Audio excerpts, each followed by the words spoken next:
Welcome दोस्तों, आज हम लोग हिंदी के 9 नंबर पाठ आविनियों के प्रश्न और उत्तर को पढ़ेंगे। आविनियों के लेखक अशोक वाजपेयी हैं। लघु उत्तरीय प्रश्न और उत्तर को पढ़ने वाले हैं, जिसका जवाब 20 से 30 शब्दों में देना होता है। प्रत्येक प्रश्न 2 अंक का होता है। पहला प्रश्न है, आविनियो क्या है और वह कहाँ अवस्थित है? हर वर्ष आविनियो में कब और कैसा समारोह हुआ करता है? यह टेक्स्ट बुक का प्रश्न है। आविनियो पाठ का वीडियो अपलोड कर दिया गया है, उसको देख लीजिएगा तो आविनियो के बारे में पूरा समझ में आ जाएगा। अथवा प्रत्येक वर्ष आविनियो में कब और कैसा समारोह हुआ करता है, 2014 के एनुअल एग्जाम में पूछ चुका हुआ है। दोनों क्वेश्चन एक ही हैं, थोड़ा घुमा दिया हुआ है, तो दोनों क्वेश्चन में से कोई क्वेश्चन पूछा जाएगा तो आंसर सेम ही होगा। इसका उत्तर होगा आविनियो मध्ययुगीन ईसाई मठ है। यह दक्षिणी फ्रांस में रो नदी के किनारे अवस्थित है। आविनियो फ्रांस का एक प्रमुख कला केंद्र रहा है। यहाँ गर्मियों में फ्रांस और यूरोप का एक अत्यंत प्रसिद्ध और लोकप्रिय रंग समारोह प्रतिवर्ष होता है। अगला प्रश्न है, नदी के तट पर बैठे हुए लेखक को क्या अनुभव होता है? तो इसका आंसर होगा, नदी के तट पर बैठे हुए लेखक को लगता है कि जल स्थिर है और तट ही बह रहा है। नदी के किनारे जब लेखक बैठे हुए होते हैं तो उनको लगता है कि नदी स्थिर है और तट ही बह रहा है। उन्हें अनुभव हो रहा है कि वे नदी के साथ बह रहे हैं। लेखक जब नदी के किनारे बैठे होते हैं तो उन्हें ऐसा प्रतीत होता है कि वह बह रहे हैं और नदी स्थिर है। नदी के पास रहने से लगता है कि स्वयं नदी हो गए हैं, स्वयं में नदी की झलक देखते हैं, यानी नदी के साथ हम भी बह रहे हैं। अगला प्रश्न है, नदी तट पर लेखक को किसकी याद आती है और यह क्यों? पाठ पुस्तक का यह प्रश्न है। अथवा आविनियो पाठ के लेखक को नदी तट पर किसकी याद आती है और क्यों? यह 2014 में पूछ दिया हुआ है, यहाँ पे सी होगा। 2014 के कंपार्टमेंटल एग्जाम में पूछ चुका हुआ है, तो इसका आंसर होगा, नदी तट पर लेखक को विनोद कुमार शुक्ल की एक कविता याद आती है, क्योंकि लेखक नदी तट पर बैठकर अनुभव करते हैं कि वे स्वयं नदी हो गए हैं, यानी वह स्वयं नदी के साथ बह रहे हैं। इस बात की पुष्टि करते हुए शुक्ल जी ने नदी चेहरा लोगों से मिलने जाने की बात कहते हैं। अगला प्रश्न है, किसके पास तटस्थ रह पाना संभव नहीं हो पाता है और क्यों? किसके पास स्थिर रह पाना संभव नहीं होता है और क्यों?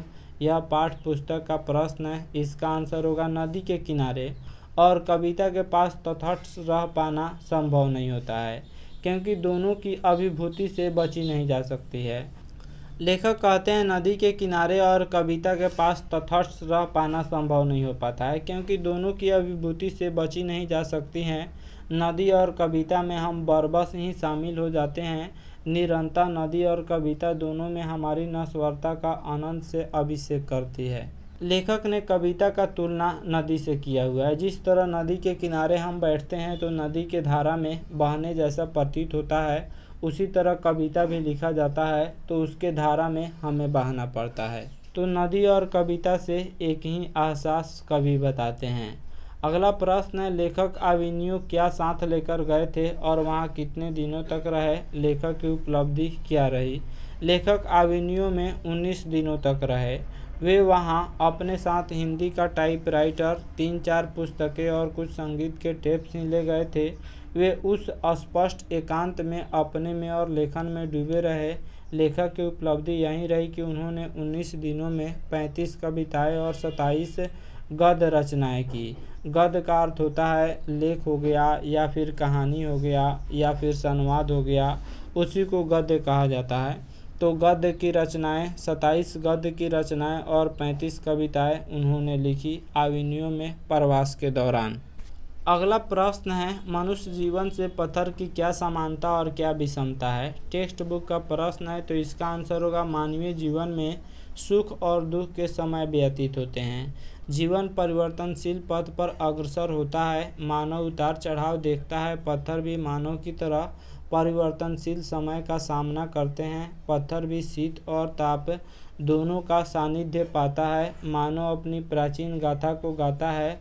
पत्थर भी प्राचीनता को अपने में सहेजे रखता है।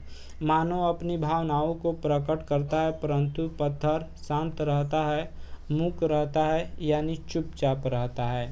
तो कवि यहाँ पे समानता बताते हैं कि मानव भी अपने जीवन में उतार चढ़ाव देखता है। पत्थर भी परिवर्तनशील समय का सामना करते हैं।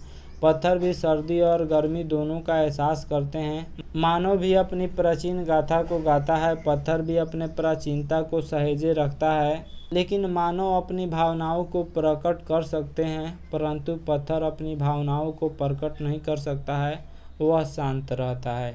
तो ये था अभिनयों के प्रमुख प्रश्न और उत्तर। आशा करता हूँ यह वीडियो आप सब किसी को काफ़ी पसंद आया होगा। हमारे चैनल को सब्सक्राइब करें, इस वीडियो को लाइक करें तथा अधिक से अधिक शेयर करें। Thanks for watching my video.